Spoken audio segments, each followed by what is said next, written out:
You're listening to the Vint Wine Podcast, where you'll hear interviews and stories from around the wine world. From writers and critics to winemakers and sommeliers, we'll explore the people and businesses who are instrumental in shaping wine culture. Enjoy the show. Hey everyone, and welcome back to another episode of the Vint Wine Podcast. I am your host, Billy Galenko, and today we have a very special guest for you, Jeremy Seysses of Domaine Dujac, one of the most respected and sought-after producers in all of Burgundy. We have a great conversation with him about how the winery got its name, all of the work that they're doing in the winery and the vineyards, his special work with sustainability, and also this really interesting work that he's doing with an organization called the Roots Fund. We will get to that. First, I have a couple exciting updates for everyone today. The first update is that the winners for the Wine Map giveaway have been selected. Stay tuned and I will unveil those in a minute. The second bit of news is an exciting podcast update.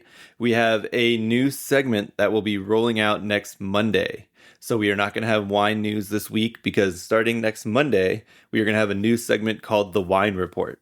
Now, after interacting with a few of you and chatting about what you would find interesting in a new segment, I wanted to expand beyond just news. What we're going to be doing is maybe there'll be some news, some happenings in the wine world, maybe some wine history, or it might just be a spotlight on a special region or a grape variety. The goal of the new segment is for you to learn something fun and interesting and just something new about the wine world each and every Monday to help you kick off the week right. And you can share with your friends along the way or share at a dinner party or cocktail party, just something interesting that you would maybe not have known otherwise. So that will be really exciting. Our first wine report will come out next Monday, and it will then be every Monday following that and released at the exact same time as the main podcast is on Wednesdays and the 5 questions are on Friday. Now, I know you must be waiting on pins and needles. We've raised the suspense. We have winners of the giveaway for the wine maps. Thank you so much for everyone who reached out. We actually had way more people reach out than I had expected. So rather than giving away just one wine map, I'm going to give away 3 of them. The winners of the giveaway are Lexi I, Sean M, and Peter B. I will reach out via Instagram with next steps regarding those. And thank you again for everyone who reached out and expressed interest in the maps. If you were not one of our 3 winners, Steve has been kind enough to extend us a discount code for 25% off anything on the website. The promo code is WINEPOD, WINEPOD. Just enter that at checkout and you will get 25% off until September 9th. So for everybody who expressed their interest and didn't win, hopefully you can still take advantage of this awesome discount code and get yourself some beautiful maps. Now on to our interview for today. We have Jeremy Seysses of Domaine Dujac, one of the most respected wineries in all of Burgundy, whether it be for their famed Clos de la Roche or Clos Saint-Denis or any of their other top tier Grand Cru wines or Premier Cru wines. They make quality throughout their whole portfolio. The winery was originally founded by Jeremy's father, Jacques, in 1968. I had no idea this is how the name of the winery came about. It's literally the domain of Jacques, Dujac. I thought that was a really cool name, and it seems really creative in a place like Burgundy where a lot of names tend to be very, very traditional or old. Jeremy came back to the winery in 2000 and then slowly took over from his father. And he's been running the show in terms of the winemaking for over a decade plus now, even more than that, actually. The winery started with a few hectares and it's grown to over 20 hectares today that they're either managing on their own or working with a long-term lease. We get into a lot of their techniques, what they do in the winery, what they do in the vineyards, a lot of their sustainability approach to things, whether it be organic, biodynamic, or just sustainability overall, especially in terms of how it relates to the people involved in the winemaking process. That's something that Jeremy's very passionate about, is taking care of the people that are working in his winery and vineyards, but also trying to support the broader community of wine workers and making sure that everybody has a chance to be a part of the wine community. And as part of that, we get into the Roots Fund, which is a fund that was founded in the U.S. It's a nonprofit fund founded in 2020 that is created to create opportunities for underrepresented communities in wine. This program provides scholarships, mentorships, internships, and is meant to really support folks working across the spectrum of the wine industry, from production to distribution to retail, or even if they're just interested in getting into wine, it helps support them in their journey, both financially and helping them build their network. Jeremy talks about it, his role in it in the podcast. Really cool organization there. I recommend checking it out. We get into the work that they're doing in the winery, their patented whole cluster usage. Domaine Dujac has this distinct aromatic signature that some folks attribute specifically to whole cluster. Jeremy shares his thoughts on that, as well as his use of whole cluster. He was saying that he started doing less whole cluster fermentation when he started as his way to change something up a little bit. And he's been really contemplating the percentage of that and what its impact is over the years. And he had a really touching story about the 2024 vintage when his father wasn't able to participate in harvest due to a medical issue, and how that kind of led him to even think more deeply about why or when he uses whole cluster versus destemming. That was a really cool aspect of the conversation that I hadn't really thought about. It was almost like a philosophical aspect to destemming or not that I hadn't heard before. In addition to the work in Burgundy, we also touch on the couple properties that the Domaine and Jeremy help co-run. There's the Domaine Trien in Provence that was actually co-founded with Jeremy's father and Albert de Villain of Domaine della Romanicanti. And we talk about the Trailside Vineyard project that Jeremy is working on in Napa Valley as well. So very wide-reaching conversation, very exciting. I hope everybody enjoys as much as I did. And without further ado, here is our interview with Jeremy Seysses of Domaine Dujac.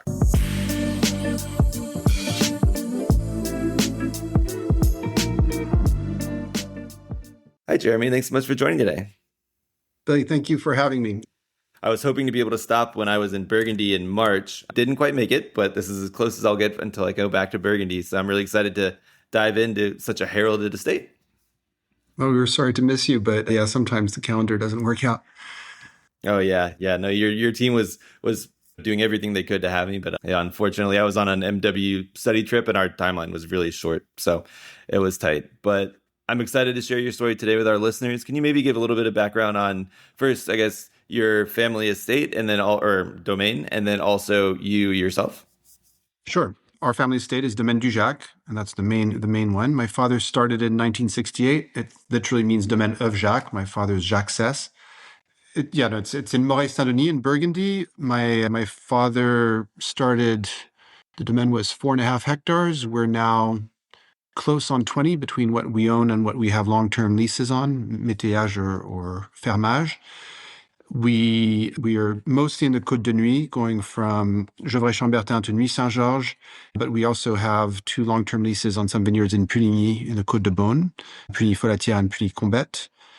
And in 1990, my father started a partnership in Provence called Trien, so we also have a winery there. And my wife, Diana, is Diana Snowden from California, and she has a winery herself in Napa, or her family has a winery in Napa called Snowden Vineyards. And I've recently got involved in a project in Napa myself called Trailside Vineyards. So we are in several places, but home is Burgundy, and that's where the center of it all is. I will have to say I'm extremely impressed. I know your mom is American and also your wife is American, but your French accent and your American accent, just going back and forth so seamlessly, is amazing. Well, I grew up bilingual. Yes, I should have mentioned my mom. My mom is American. My grandfather was in the military, so he moved around a lot. She was growing up, but he retired to California. But my mother moved to France in 1971, and I grew up speaking both languages. So yeah, I'm completely bilingual.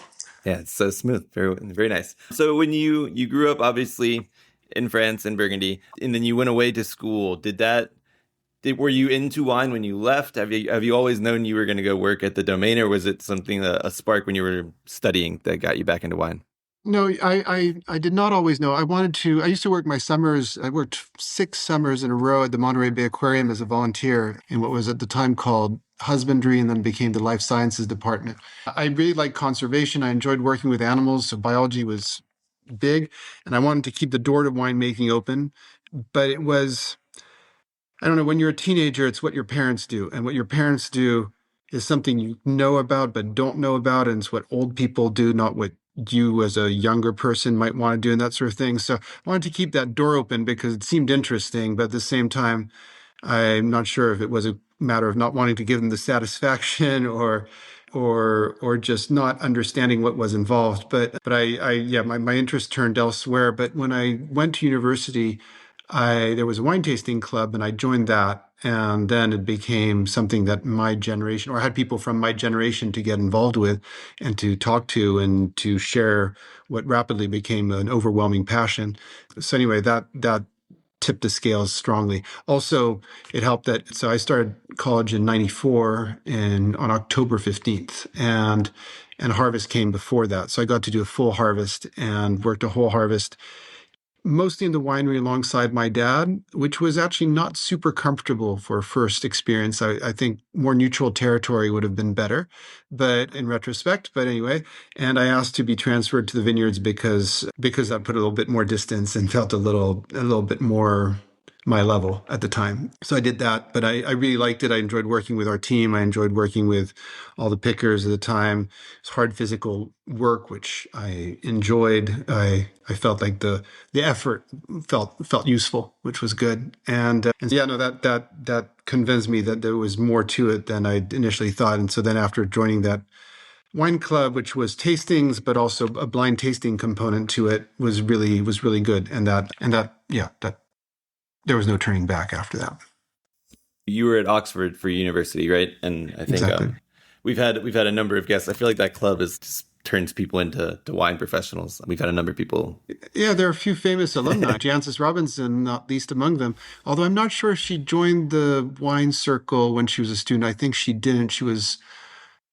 There are a few people who were turned away or who turned themselves away, really, I should say, because at various times of history, England and certainly Oxford has felt class and classism very strongly.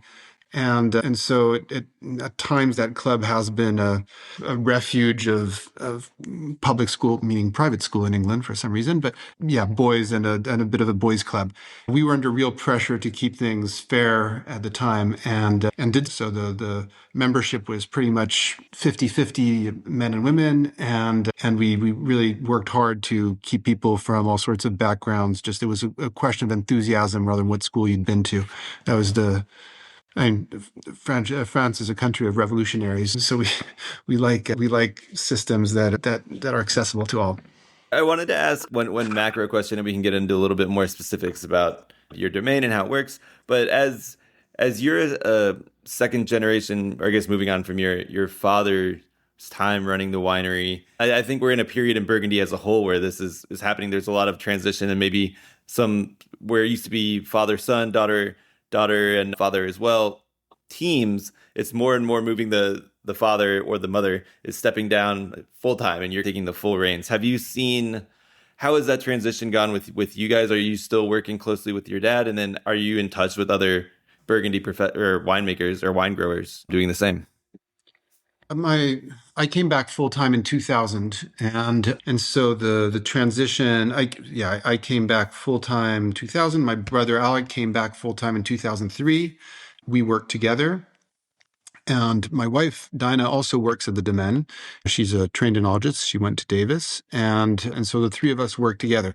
My father is someone who, as a whole, when he delegates, doesn't come back on it. So when he started gradually delegating more tasks to us, he didn't come back and second guess it or anything like that. He was really very generous. He did not put much ego into it, and it was pretty smooth. With that said, when people ask me what year did you really take over, I still don't really feel like it was 100% until last year. Last year he had some health issues during harvest, and so wasn't there. And I realized that it was my 31st harvest. It was the first one without him next to me. He never has told me what to do, but he's regularly offered suggestions. And I've got to say, I haven't always taken his suggestions as constructively as I might have. So there's been some friction. Mostly, I've let my temper get a hold of me and saying, just let me do this the way I want to, maybe a little more forcefully than that. But he's always been very, very kind about it. So it was not a, I have some friends who've gone through transitions, generational shifts where it's been everything but a gentle handing over. Etienne de Monti is a close friend, and his father really locked horns, and I've had other friends who've talked to me about their, it's mostly fathers, yeah, the old lion actively undermining them and undermining their authority. And there's been some really tough generational changes, but my contemporaries have all at this stage either split off from their family estate, taking some vines with them, or rebuilding their domains in some cases after some more head-on, some serious headbutting, and some of them it's been a more gentle thing. We definitely fall into that more gentle and the gentle one. Do you think aiding or maybe contributing to some of these transitions anyway was climate change and the changing of the way that some farming needed to be done? I know you guys have transitioned over the years to more and more organic and biodynamic, but do you think that's actually helped ease some of these transitions sometimes? I think the connection there is tenuous, to be honest. The generational shift happens no matter what, in one way or another. Sometimes the estate sells, but it's in Burgundy. The generation of that my father was a part of, there was hard physical work that really takes a toll on the body, economics that have changed radically, and a world that's shifted significantly. So I think not many people after hit the age of, be it 65, 70, 75 or something, there's a few people who want to hold on forever, but quite a few are ready to, they've paid their dues. They're ready to go and take some time off, not live through the stress of hail, frost, all the things that we are impacted with in an agriculture that's very dependent on weather. And so I think there's a natural desire to step back. And I do think that a lot of people in Burgundy see the mark of success of your estate in terms of your ability for that estate to either be transmitted or for it to sprout out new estates. So there's for sure some cultures in some families where the kids get each some vineyards and they start a new domain in their own name. But so I think that more than climate change, I think the global warming, I did hear throughout the 90s, and I think it's absolutely true. We were seeing more and more ripe vintages in a very marginal climate where ripe vintages were maybe 3 of a decade, or now moving in the 90s it moved to 6 in the decade or something like that, or 7, and then it moved to even more in the 2000s, and we're feeling this acceleration. But at first it was just, oh wow, we're making more good wine more years, and this was very exciting. I don't think anyone felt forced out by that as a result. I think it helped usher in some, I felt it helped usher in some wealth, and all of a sudden people were just like, oh wow, now I can afford a second home somewhere else, or I can afford a holiday, I can afford more staff that allows me to take more of a holiday. So that older generation, having had access to some success, was probably happy to step back and go and say, okay, now it's time for you kids to carry this forward. Yeah, that makes sense. I was just wondering if it changing the way that you needed to do things also precipitated. It's like you're transitioning certain vineyard practices and stuff anyway, so maybe that helped. But I would say, if anything, the thing that is more the digitalization of all our paperwork is now online, and that kind of thing has, for sure. There's a few people who just were not ready to ever have to work. What I can't do it on paper is just, okay, I'm out of here. That more than global warming. All right, cool. That's a little bit more my own personal curiosity. So I'll pivot back here to what maybe our listeners want to hear a little bit more about. Can you talk a little bit about the general family holdings you have in Burgundy, and maybe just high level your style of farming and the style of wines, your winemaking? Sure. So if I start from the north, we have the northernmost village for us is Gevrey-Chambertin. And there we farm some Chambertin, some Chambertin, Claude Besse, but we blend them. That's a lease, that's a fermage, and some Gevrey-Chambertin Premier Cru au Combotte, which is unique because it's the only Premier Cru on the whole Côte de Nuit and maybe all of Burgundy, surrounded all 4 sides by Grand Cru. It touches Clos de la Roche on 2 sides, La Trissière on one side, and Mazoyer Chambertin on the other. Then in Morey-Saint-Denis, Morey-Saint-Denis is where we're based. It's our home village, and it's where we have most of our vineyards. We're best known for Clos Saint-Denis and Clos de la Roche, which are two of the Grands Crus of Morey. We have a Morey Premier Cru White called Les Monts-Luisants, which is above part of our Clos de la Roche. And we have a Morey Premier Cru Reds that we blend. And so that blend is made of Ruchot, Miande, Charrière, and Clos Sorbet. And then we have a Village White in Les Poiroux, and a Village Red, which is mostly Poiroux, but in which we blend some other vineyards in from Clos Solon and Les Herbus. We have a little bit of Bourgogne Blanc, based in Morey. And then moving on to Chambol-Musigny. Chambol, we make some Chambol Village. We make a Chambol Premier Cru des Gruinchet, and we make Grand Cru des Bonnes-Mares. So we have some vines in Bonnes-Mares, 2 blocks. Then we move to Flagey-Echezeaux, where we have Echezeaux, and straddling Flagey and Vaune, we have some Vaune-Romanée-les-Beaumont. And then in Vaune-Romanée, we have Malconsort, and we have some Romanée-Saint-Vivant. And then we have a négociant label called Dujac Fils et Père, for which we are stopping most of the wines, but we are carrying on with a wine that we have grapes that we buy in Nuit Saint-Georges, where we buy some grapes from a vineyard called L'Écrat, which is a Premier Cru, which I like a lot. And then further south, I mentioned we have some long-term leases on Puny Folatière and Puny Combette. So those are all the vineyards that we farm, and it's subdivided in many blocks. So the whole domain is probably 85 blocks or something like that. Yeah, so it's quite a lot of logistics for picking. It's quite a lot of logistics for tractor work and spraying and all that sort of thing. Moving the teams back and forth. It's not like you have it all just in one place in front of your winery. Just getting to Puligny is 45 minutes, which doesn't seem like much, but when you take out an hour and a half out of your productivity that day, it's real. And that's by car, not by tractor. So there we've exchanged services with another winery. So we do some of the vineyards in the Côte de Nuit for them, and they do some of ours for the tractor work. In terms of farming, we do with the knowledge you have at the time. And unfortunately, that knowledge was at one point that herbicides were less bad than many alternatives for the environment and all that sort of thing. So during the 70s, there was quite a lot of chemical farming.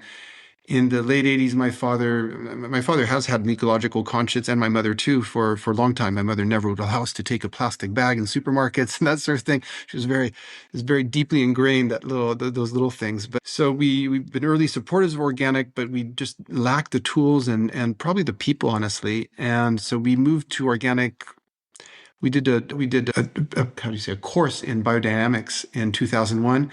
In 2000. In 2001, we decided to start applying that. So we converted roughly a third of the domain to organic and biodynamic in 2001, and then we grew it, and the entirety of the domain was organic and biodynamic by 2008, which honestly, I wish we'd done it earlier. Better late than never. And I was convinced. For one, we wanted to stop. So we had stopped before that. We had stopped herbicides in the 90s, in the early 90s, and that was already a big step. But I hadn't realized the impact of systemic sprays that we were using for mildew and downy and powdery mildew, and so stopping that actually, I think, really helped get better quality fruit, although with also more reductive tendencies in the wines, but we can come back to that.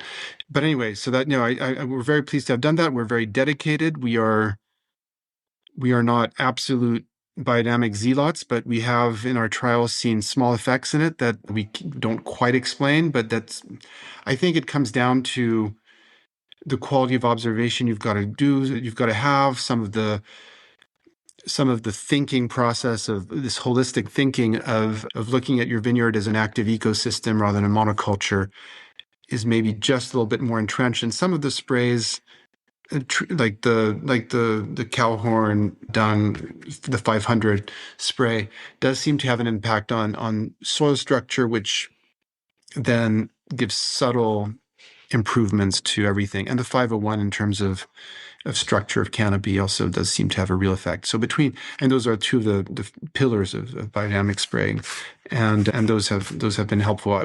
We seem to see just a little bit more resilience, a little bit more resistance to sunburn in the biodynamic vines than we do. It's marginal, but it does seem to be there. I like to ask this, we haven't had that many folks who farm in Burgundy on, but how does it work when you're sharing a vineyard with so many people, or maybe you only have a few rows here and some rows there? How does it work when you're trying to transition to some of these certain approaches? You just do what you want to do in your vineyard. Yeah, response. But most people don't spray on a windy day. Most people don't want to pay to spray your vineyard. They want to get in theirs because they believe that those products are what their vine needs to grow healthy fruit. So yeah, the immediately adjacent row may get a little bit of systemic sprays that come in and that sort of thing. But if I were to wait for let's say my 85 blocks are all rectangles, that's four neighbors per block for some of them. Just if I waited for them all to, let's all get everyone together and all go to organic together, nothing would happen. So it's better just forge ahead and say, okay, this is an imperfect system, but it's better than not doing anything. Have you explored any new like pruning methods or training methods? Have you done any of the trissage or the high training or anything? No, we have not. We have not gone towards tressage or échalas or some of the others. We still hedge. We've experimented with doing some differential hedging. So Burgundy is mostly east facing. It's an east facing slope for the bulk of the Côte, and so most of the rows are planted in the direction of the slope. So they're planted east west, meaning that there's a south side and north side. It's not true south or true north, but you get the idea. So we tried doing some differential hedging where we leave more canopy on the south side to protect us against the sun a little bit. Honestly, one of the big frustrations is we're Burgundy's planted also with very tight spacing. We're meter by meter in most vineyards. We're even a little tighter than that in a few vineyards. And so that means that you need over the row tractors if you want to keep working by tractor. And in my considerations, there's the fact that even if we're organic, for instance, powdered sulfur, it's still an irritant. I don't want my team putting their lungs on the line to go spray my vineyards. I want them in an air pressured cabin and I want them to do it well. So the tractor will do it well because while it's tiring work, it's not as exhausting as putting on a hazmat suit in a hot day in July and with a gas mask to go walking up and down your vineyards and try to keep a certain pace and try to get every zone that you're supposed to get, that sort of thing. So I consider that doing all the work by foot would be going back and being considerate of the value of the people who are working in those vineyards. So we want to do it with tractor. Now, the over-the-road tractor, though, is very limited in terms of equipment. Most tractors in the world are agricultural tractors, so they drag something, they pull something. We have to have something installed on the back of the tractor that is on the tractor and is carried over these, which center of gravity consideration comes into place. Amount of weight and soil compaction are also an issue, and so on. And it represents, I don't know, maybe probably less than 1% of the tractors in the world. And so there's just much less equipment available for it. So the ones that are capable of going over tressage and échalas and that sort of thing, there's, I think, one or two models. They don't seem that reliable. They don't have the equipment we want. We're not there yet. And I think at some point we'll probably have some self-driving thing that will go through, and then we can explore it. But right now I'm working with the constraints we have and trying to do an arbitrage that's the best one I can come up with.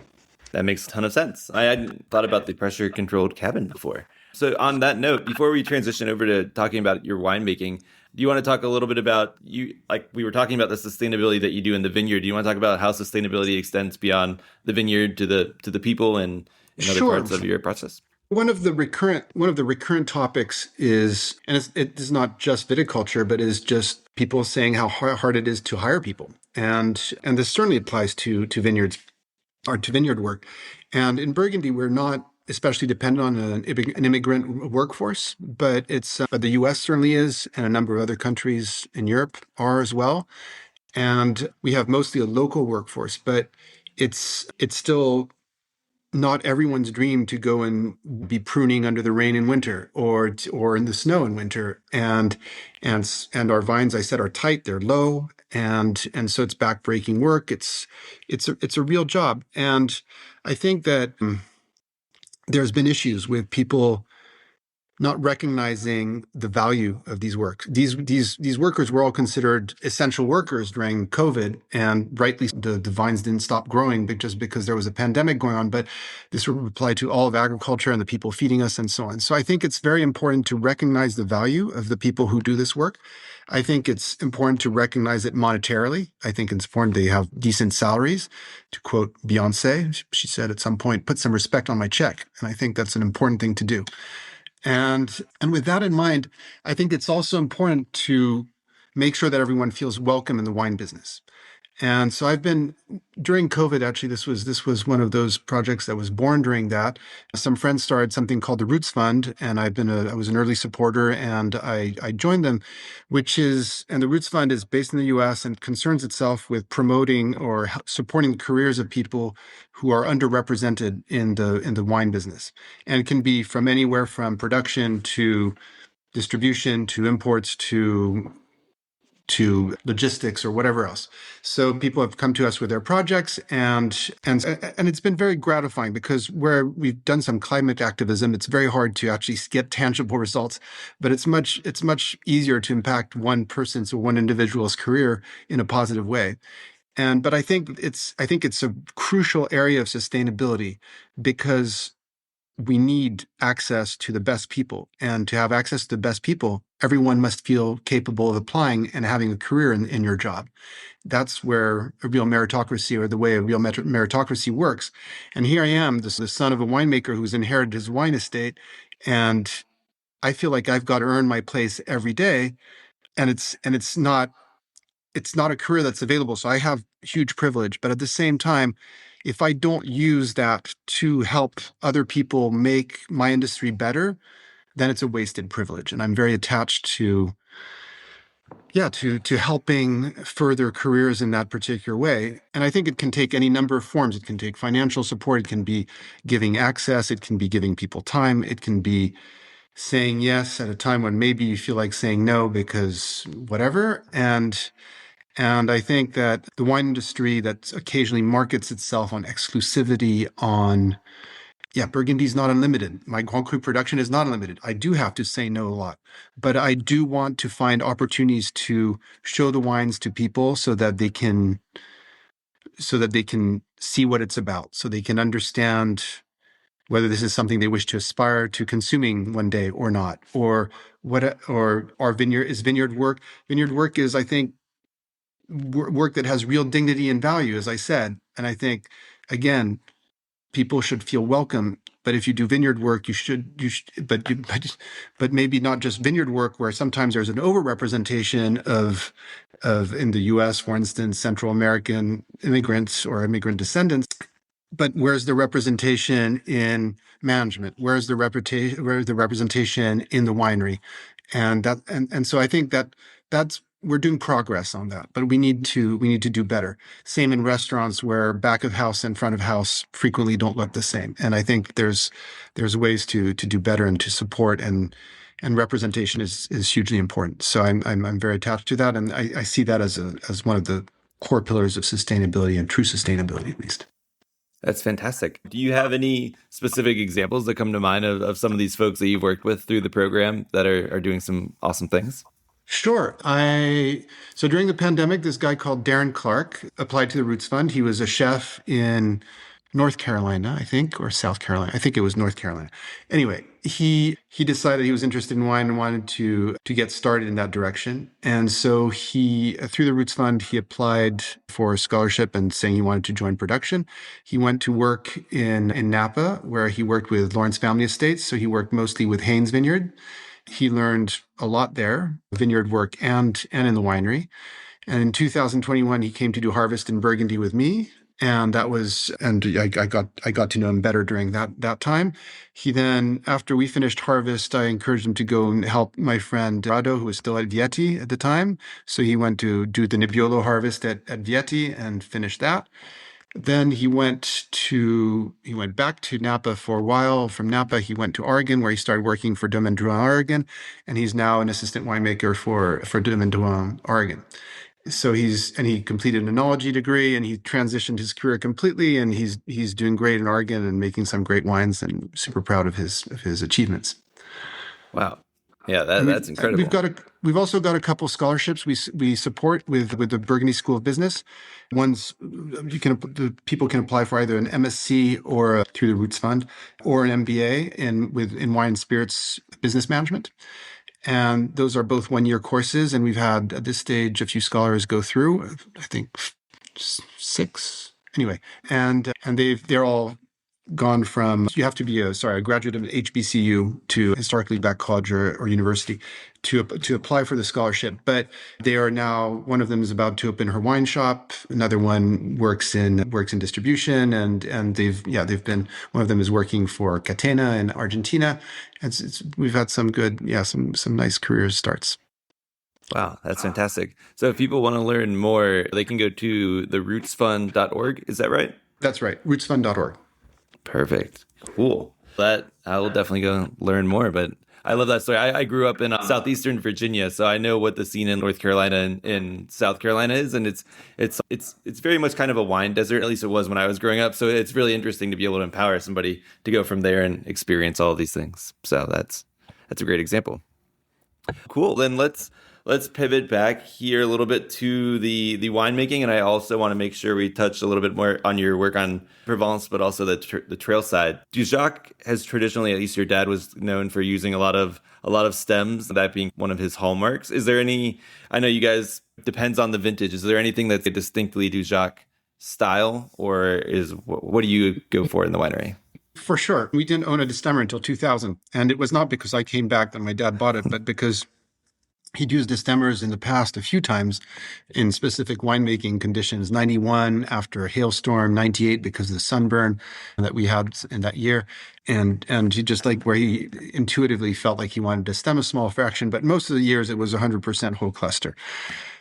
And in 2000, he felt like with low acidities, he wanted. Anyway, and it's funny because the wine still tastes very Dujac, but anyway, so we bought our first destemmer then. My problem is, as I visited the market and met our clients and that sort of thing, was that we had a very, very strong Dujac signature. I kept hearing, "Oh, your wines are so easy to recognize blind." I don't always know what vineyard, but I always know it's Dujac. And it was somewhat flattering because it was a divisive style, and clearly the fans were diehard fans. But at the same time, as an idealistic Burgundian, I wanted style to coexist at least on a par with terroir and not be the dominant. And I didn't want to make wines of style. I wanted to make Claude Laroche that was first Claude Laroche and then Dujac. And so in 2000, we destemmed heavily. In 2001, it was still a new toy, and we justified using it somewhat. And we made some quite different wines, but I think quite good wines in 2001. And then I realized as well that the relationship between destemming and perception of whole cluster was not at all linear. If you destem just a little bit, you already get some strong drop in the impression of whole cluster. So I've been destemming on average 10, 15%. It's still mostly whole cluster, but I feel like it has toned down perhaps some of the obvious Dujacness of the wines, and with, on top of that, I think better farming under this organic and biodynamic regime, I think we're perhaps have clearer terroir signatures. With that said, in the absence of my father last year in 2024, I ended up doing a whole lot of whole cluster, and most of my tanks were 100% whole cluster in a year where on paper I would not have thought it was in my past justifications, I would have tended to destem that year a little bit. And I realized part of it was I did it because I missed having him there. He's fine now. His health is excellent now. But by the time it was concerning. And I did it partly because I missed him. I missed him saying, "Are you sure you wanted to stem this?" Every lot that came in. And I realized that perhaps what I justified under this style versus terroir thing, maybe that was just also a way of finding a way to appropriate the winemaking by doing something a little bit different, not a revolution, but just tweaking things a little bit. And I need to talk to a therapist about this at some point so I can sort through this all. But it was for sure a moment of introspection of just, am I doing this as a very subtle, I'm me, you're you, and I'm going to do things differently, or am I doing because I truly believe in it? And there's some of both, honestly, in that. But 2025 currently is looking like a beautiful season. All the conditions are there where I would want to do 100% whole cluster anyway for a lot of the wines. And I think I'm going to keep playing with that. And your winemaking career goes through various phases, tweaks, reevaluations, constant doubting, and so on. So I feel like this is just part of it, and it's part of what keeps you engaged and fun. And I don't expect to ever get the right answer, but I'll get a few wines right along my career, and that will hopefully be good and help me feel like I've done well. For sure. You're like Picasso moving out of, instead of a blue phase, maybe you're more red destem phase into a green phase. That's a very flattering comparison, but yes, thank you. Yes, I've definitely moved like from an 85% whole cluster phase to 100% whole cluster phase. Small tweaks. On that same note, in your search for purity, did that also impact your oak regime as well? Yeah, and that was less that. I still feel like my rationalization for it holds. For some reason, I feel like the riper the wines, the less they carry oak or new oak. And I say that's it's not an absolute truth. There's no doubt counterexamples, but if you look empirically, the further south you go, the less new oak you see in Europe. And I mean, like historical, it's a large format if you take the Rhone Valley, large format is the southern Rhone, not the northern Rhone, although some people in the northern Rhone use large format, but not that large compared to the south, and so on. And I think that there's something to be said for high malic acid seems to do better at processing new oak than low malic acid, and we've got increased with global warming. We've got increasing in most vintages. We're seeing lower malic acids than we're seeing. So the malolactic is a smaller event than it used to be, and I don't know how or why or what the chemistry is behind it, but empirically it seems to me like we show more new oak in the warmest vintages. So I've been bring down the percentages, and only so much, but the village, we went down from 50% to 25% on average, which is definitely significant. And for a few of the Premier Crus, I've adjusted. So most of the Premier Crus are between 40% for the Morey Premier Cru to 70% for the Malconsort, which I think is a Grand Cru in all but name. And for the Grand Crus, I tend to be around 70%. But it's not hard and fast, and for sure in warm vintages. And honestly, I'd like to go towards experimenting with 10 hectoliter tanks, a large format oak.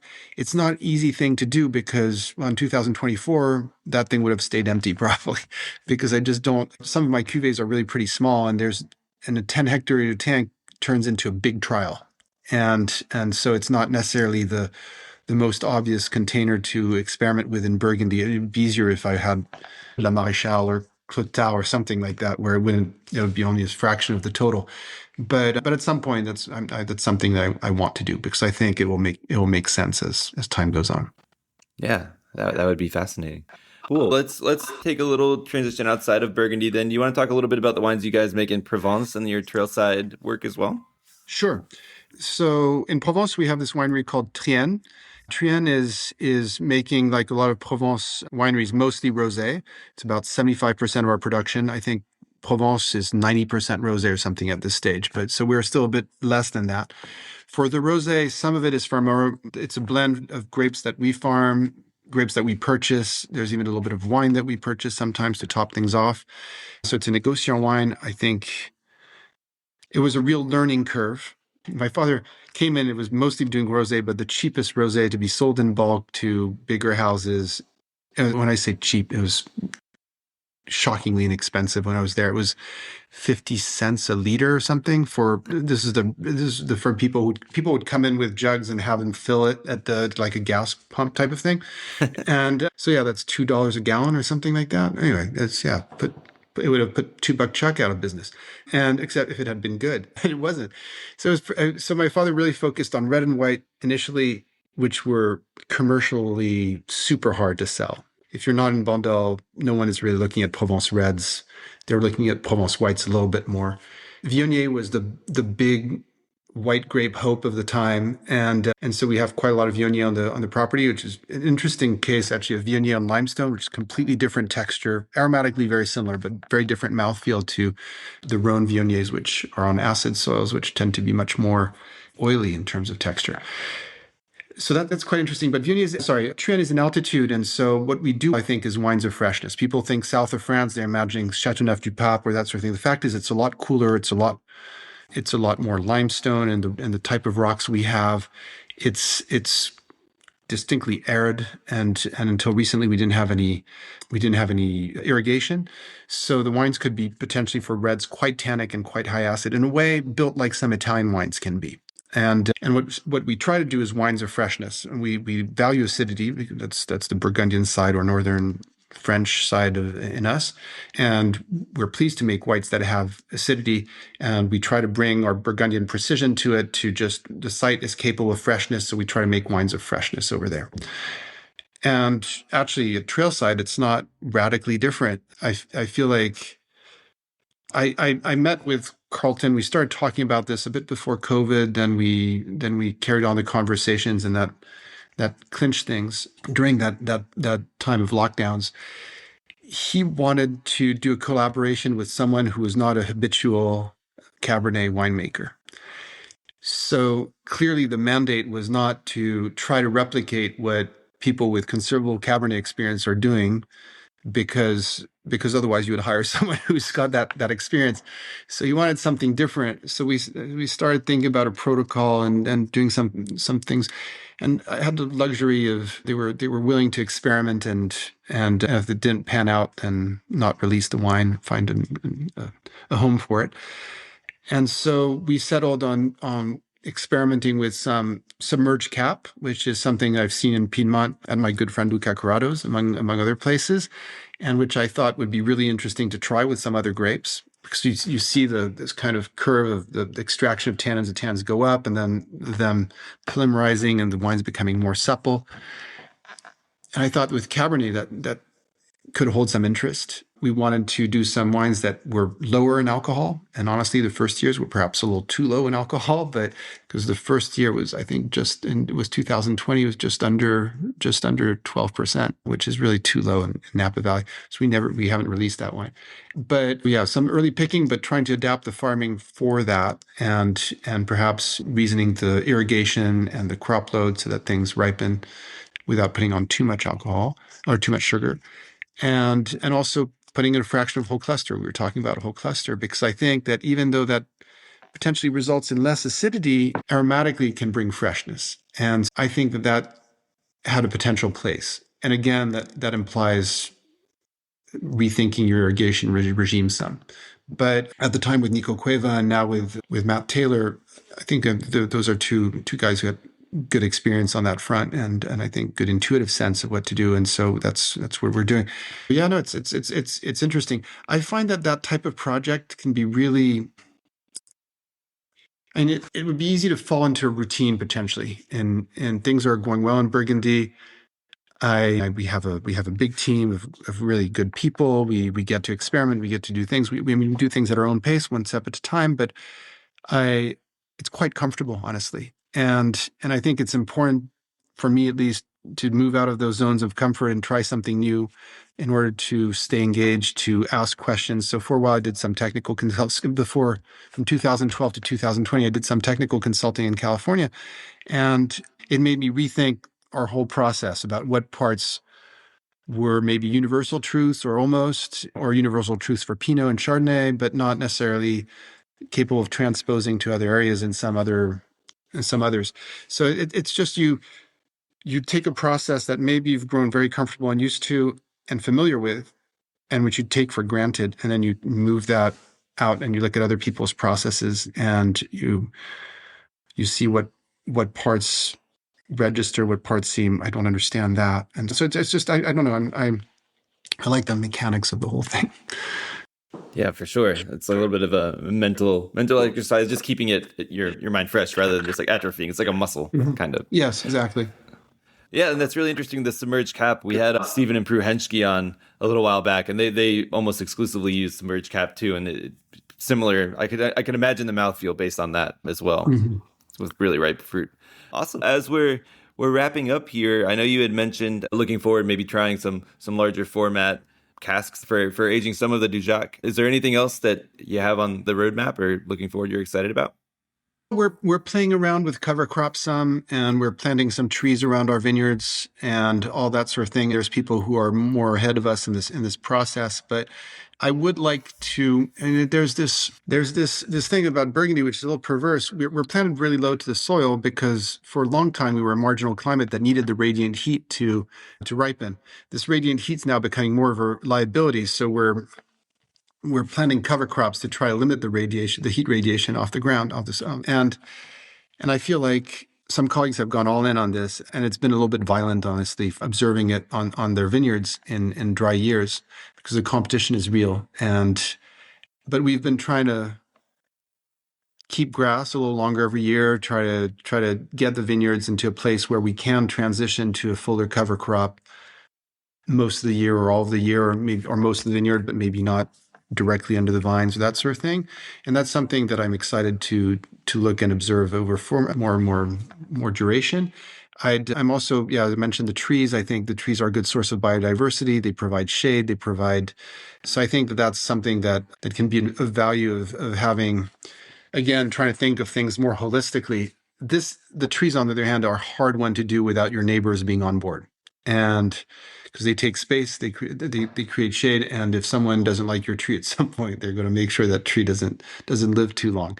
So we're starting to see more and more of that along the Côte, and I'm excited, and that would be potentially be part of a new.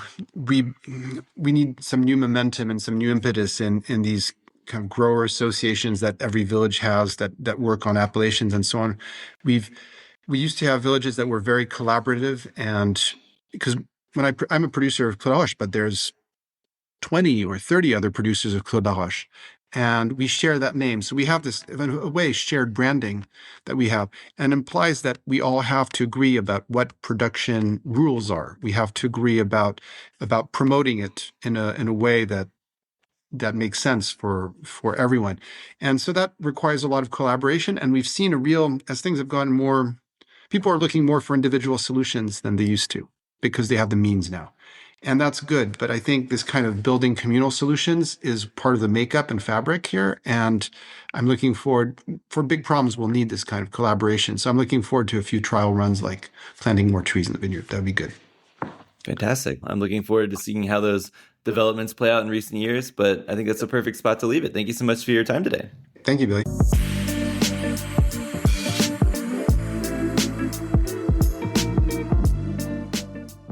All right, that was our interview with Jeremy Seysses of Domaine Dujac. I hope everybody enjoyed it, learned a lot more about Domaine Dujac, learned a little bit more about Burgundy, and learned about the Roots Fund. I hope everybody goes and checks that out. Really cool cause there. But for now, that is our episode for this week. We'll be back with a 5 questions on Friday, the new segment on Monday, and another full episode next week. Cheers.